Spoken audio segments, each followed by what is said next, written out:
As Carl shared, I wear a couple of hats. I have one hat as a United Methodist minister, another hat as a board member on the Alliance for Sustainability, and a very important hat as being your sister, your neighbor, your friend. I'm here with you. We're here together in this community. Ashland is a community, this whole area, the Chequamegon Bay area, is a strange anomaly of progressive thinking and of groundedness that comes from knowing the value of the land and of the relationship with it.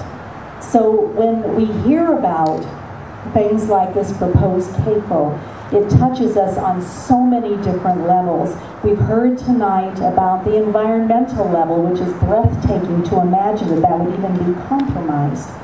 We also heard very poignantly about the level of the very creatures, those beings on this planet, the fate, the existence of life that happens to the hogs themselves in this process, which is just amazing to even think about as something to be considered. We also have the impact at a time when we are so vigilant to create strong economy, to create ways of livelihoods that matter in our communities here. It's easy to get lulled into the whole idea of jobs, but an unexamined life isn't worth living, so is an unexamined job worth having.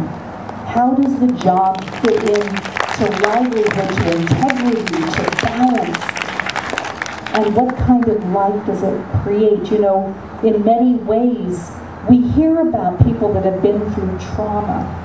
Persons who work in certain of these settings, especially with the way a person needs to anesthetize themselves to be complicit in the treatment of these animals, it is soul-sapping.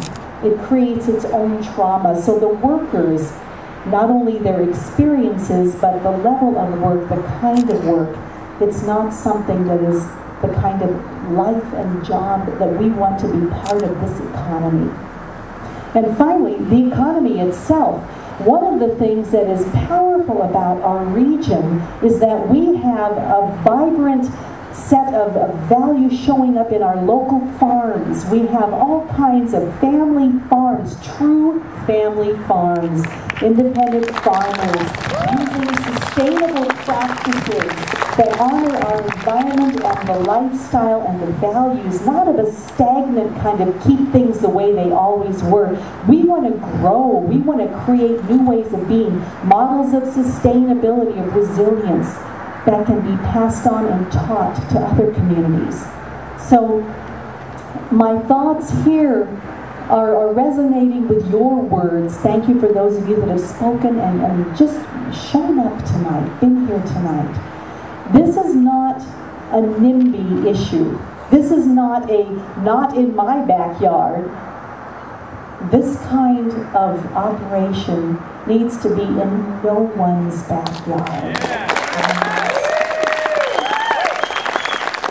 So our being here together is our call to action with integrity, with power, with a civility that's steeped in an outrageous willingness to speak our minds and hearts strongly and to align that with action.